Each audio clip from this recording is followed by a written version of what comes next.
The crimes were monstrous. The victims never stood a chance. And when South Carolina brought down the hammer of justice, the world watched. From fried chicken to cold apologies, these final moments of death row inmates are as chilling as the crimes that got them there. In this video, we'll uncover the disturbing stories of the top 5 most brutal prisoners ever executed in South Carolina, what they did, what they ate before they died, and the haunting final words they left behind. Joseph Ernest Atkins. Joseph Ernest Atkins' case is one of South Carolina's most disturbing and tragic. The events that led to his execution began on a summer evening in 1985 in North Charleston. Atkins, a man with a violent past, snapped in a fit of rage that left 2 people dead, one of them a 13-year-old girl who had nothing to do with his personal disputes. Atkins had already served 10 years in prison for killing a man in the 1960s. After his release, he returned to live with his adoptive parents, but deep-seated resentment and personal demons remained unresolved. On the night of the murders, Atkins armed himself with a 12-gauge shotgun and confronted his adoptive father, Benjamin Atkins, in the family home. What followed was sheer brutality.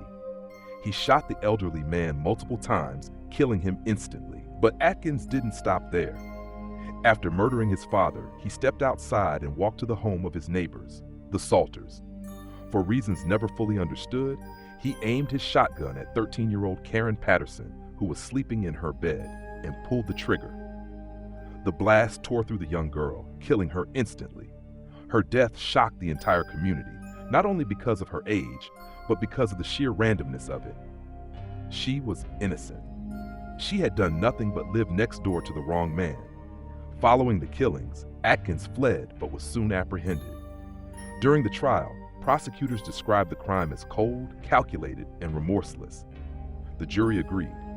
Despite defense arguments about Atkins' abusive upbringing and mental health struggles, he was sentenced to death for the double murder. Execution method. After spending nearly 14 years on death row, Joseph Ernest Atkins was executed by lethal injection on January 23, 1999 at Broad River Correctional Institution in Columbia, South Carolina. His was one of the earlier executions carried out by lethal injection in the state after the electric chair began falling out of favor due to its gruesome nature. Last meal, Atkins requested a classic American comfort meal for his final dinner. Cheeseburgers, French fries, a soda. No desserts, no elaborate dishes. Just a basic, familiar meal, perhaps one of the last connections to a normal life before everything fell apart. Last words. When the time came for his final statement, Joseph Ernest Atkins looked at the room filled with witnesses and said, "I have nothing to say." There were no apologies, no pleas for forgiveness, no final thoughts shared with the families he shattered, just silence. Notable facts. Karen Patterson's family sat through the entire execution. Her mother later said it brought no closure, only a quiet end to years of legal torment. Atkins' crime became one of the most cited examples in South Carolina when debating harsher sentencing for repeat offenders. James Earl Reed. James Earl Reed's path to death row was marked by calculated violence, disturbing defiance, and a chilling lack of remorse. In 1994, Reed committed one of the most cold-blooded crimes in South Carolina's modern history, a double homicide that appeared more like an execution than a spontaneous act of violence. Reed had previously dated a woman named Wendy Stevenson. After their relationship ended, he became increasingly volatile and obsessed. On the night of the murders, Reed broke into the Stevenson home in North Charleston, armed with a stolen military-style assault rifle. His targets were not random strangers. They were Wendy's parents, Joseph and Barbara Stevenson. According to prosecutors, Reed waited inside the home and ambushed the couple when they returned. He shot them execution style, placing precise rounds into their bodies with lethal accuracy. The crime scene was described as methodical and chilling, with investigators noting there was no sign of struggle or hesitation. Wendy Stevenson, the intended target of Reed's rage, was not home at the time. Her absence likely saved her life. What followed during the legal proceedings made the case even more infamous. Reed chose to represent himself at trial, refusing legal counsel and taking on both the prosecution and judge with abrasive, combative behavior.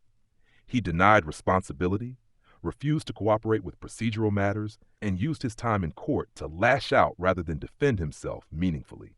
Despite the overwhelming evidence, including ballistics, witness testimony, and forensic links, Reed refused to plead guilty.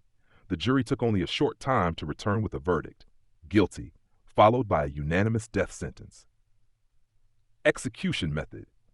On June 20, 2008, after 14 years on death row, James Earl Reed was executed by electrocution at Broad River Correctional Institution. South Carolina gave inmates a choice between lethal injection and the electric chair.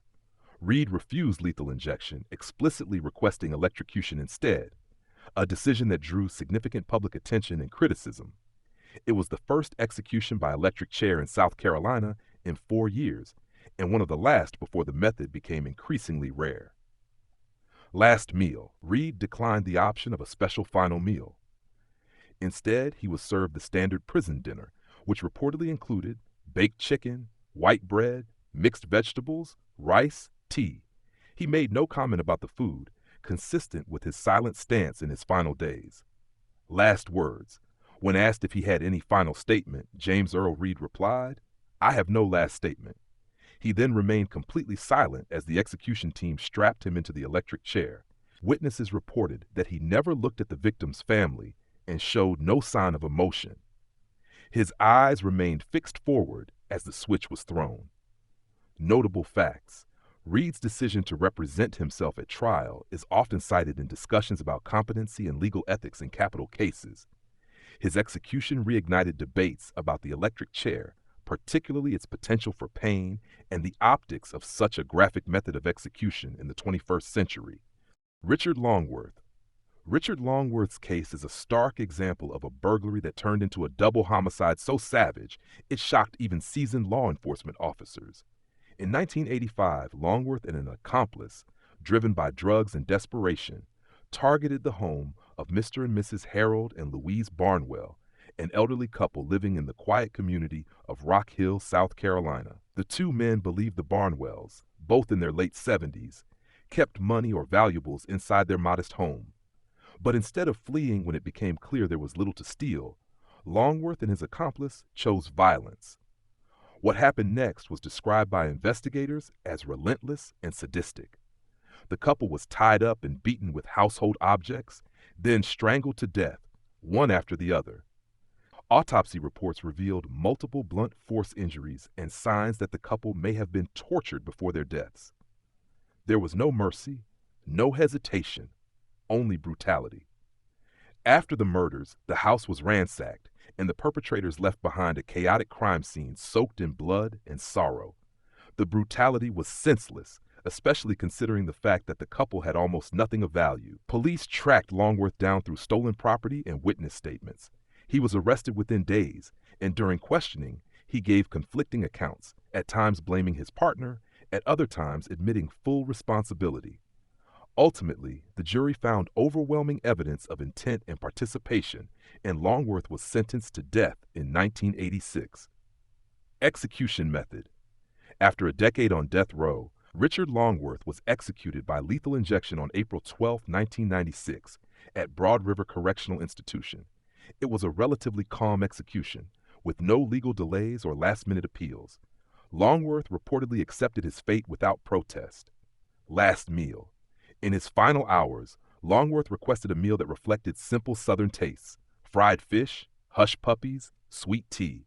He reportedly finished the entire meal and remained quiet throughout. Last words. Strapped to the gurney and surrounded by prison officials and witnesses, Longworth was asked for his final words. He paused only briefly and said, "I'm ready to go." There were no apologies, no pleas, just a final acknowledgement of the inevitable, a quiet submission to the justice that awaited him. Notable facts. The Barnwell family, who had waited 11 years for closure, released a statement afterwards saying that they hoped Longworth's death would finally allow them to heal. Longworth's accomplice, whose name was withheld from some reports due to mental health evaluations and a separate trial, was later sentenced to life in prison. Larry Gene Bell, South Carolina. Larry Gene Bell is widely considered one of the most sadistic killers in South Carolina's history. His crimes weren't just about murder. They were about manipulation, psychological torture, and a twisted need for power. Bell's victims were not random. They were young girls, innocent and full of life, targeted simply because they were vulnerable. The horror began in 1985 when 17-year-old Sherry Faye Smith disappeared from the driveway of her family's home in Lexington County. She had just returned from running errands when Bell abducted her in broad daylight. The case initially appeared to be a kidnapping for ransom, but it quickly took a more sinister turn. Days after the abduction, Sherry's family began receiving taunting phone calls and disturbing letters. One letter titled Last Will and Testament was penned by Sherry herself, dictated to her by Bell just hours before he killed her. The emotional document outlined her funeral wishes, final thoughts, and goodbyes. It devastated the family. Bell called the family multiple times, each time dropping more psychological bombs, describing Sherry's final moments, toying with their hope, and hinting at his next victim. That next victim was 9-year-old Deborah Helmick, whom he kidnapped from her yard in front of her siblings just weeks later. Her fate was the same: abducted, murdered, and dumped like trash in the woods. Bell later led investigators to both victims' bodies. A former electrician and ex-prison guard, Bell had no prior murder convictions, but his escalating behavior and meticulous planning suggested a deeply disturbed and highly manipulative predator. He was eventually tied to both crimes through DNA, handwriting analysis, and voice recordings. In 1986, he was convicted and sentenced to death. Over the years, he continued to appeal, sometimes claiming mental illness, sometimes religious revelation. But nothing could erase the trauma he inflicted. Execution method. On October 4, 1996, after more than a decade on death row, Larry Gene Bell was executed by electric chair at Broad River Correctional Institution. He declined the option of lethal injection and chose electrocution, a rare decision in modern executions, one that reflected his erratic nature to the very end. Witnesses noted that Bell showed no fear, no regret, and maintained his manipulative, detached demeanor in the moments before death. Last meal. Bell requested a straightforward final meal: pizza, green salad, soft drink. He ate most of the meal and reportedly remained silent during the dinner, declining to speak with clergy or counselors. Last words. True to the disturbing persona he had cultivated over the years, Bell used his final moment to issue one last cryptic and controlling statement. As the execution team prepared the chair, he said, "No one else can control your mind." The words were vague, unsettling, and eerily consistent with the psychological games he had played with his victims' families. For some, it was another demonstration of his obsession with power and control, even in death. Notable facts. Bell's taunting letters and calls were used in criminal profiling textbooks as examples of organized killer behavior and psychological terrorism. Sherry Smith's father became a national advocate for victims' rights after the case and later co-authored a book about the ordeal titled Shattered Lives. Bell's execution was one of the last by electric chair in South Carolina before the state moved primarily to lethal injection, until recent legal changes revived electrocution and firing squad options. Miqal Mahadi. The case of Miqal Mahadi stands out not just for its violence, but for the unsettling calm with which it unfolded. Mahadi's crime spree, which spanned several southern states, culminated in South Carolina with the ambush and cold-blooded murder of Officer James Meyer, a respected law enforcement officer and father of two. In the spring of 2004, Mahadi, already wanted for armed robbery and assault in neighboring states, led police on a multi-jurisdictional manhunt. He had a growing rap sheet and a reputation for being unpredictable and dangerous, but it was in Greenville County, South Carolina, where his violence reached its peak. On a quiet suburban street, Officer Meyer responded to what appeared to be a routine suspicious vehicle report. Unbeknownst to him, Mahadi had deliberately staged the call as bait. As Meyer approached the scene, Mahadi opened fire from behind a dumpster, hitting the officer multiple times before fleeing. Meyer died on the way to the hospital. His dashcam and body cam later revealed he never had a chance to defend himself. The murder sparked statewide outrage. Mahadi was captured days later in Georgia and extradited to South Carolina. During the trial, prosecutors portrayed him as a man consumed by hatred for law enforcement, someone who saw killing a cop not just as revenge, but as a statement. The jury took less than 2 hours to return a guilty verdict. He was sentenced to death in 2006. Execution method. Nearly 2 decades later, in July 2025, South Carolina prepared to carry out the sentence. Due to legal battles over lethal injection drugs and the availability of alternatives, inmates were once again given the option to choose between firing squad, electrocution, or lethal injection. Mahdi made a chilling choice, firing squad. He declined to provide an official reason, but his attorneys said he viewed it as the most honest form of state killing. The method hadn't been used in South Carolina for decades, making Mahdi one of the very first modern executions by firing squad in the state. On the day of his execution, Mahdi was strapped into a chair, a black hood placed over his head, with a target pinned over his heart. A curtain was drawn, and 5 trained riflemen took aim, 4 with live rounds, 1 with a blank.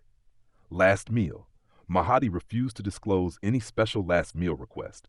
Prison officials later confirmed that he declined a formal last meal and instead ate standard issue food the night before, its contents kept private by his request. Some reports suggested he ate very little in the final 24 hours. Last words. As the execution team asked if he had any final statement, Mahdi spoke slowly and calmly from beneath the hood. His words were, "This was always how it would end." Cryptic, defiant, perhaps even fatalistic. Those were the last words heard before the order was given and the shots rang out. Notable facts. Officer James Myers' widow and teenage son witnessed the execution. In a post-execution interview, his son said, "It didn't bring him back, but it brought an end to the waiting." Mahdi's case sparked national debate over the return of the firing squad, with human rights groups calling the method barbaric, while others argued it was more transparent and instantaneous than other modern methods. These executions are more than just dates on a calendar. They're grim reminders of human cruelty and the ultimate price of justice. From electrocution to lethal injection, South Carolina's death row has seen it all. But the final meals and last words of these prisoners add a deeply human, sometimes chilling dimension to their stories. Which of these cases haunted you the most? Drop a comment below and let's talk about it. Don't forget to like, subscribe, and hit the bell icon so you never miss another deep dive into the darkest corners of justice. Thanks for watching. Stay tuned for more true crime stories that don't just inform, but leave a mark.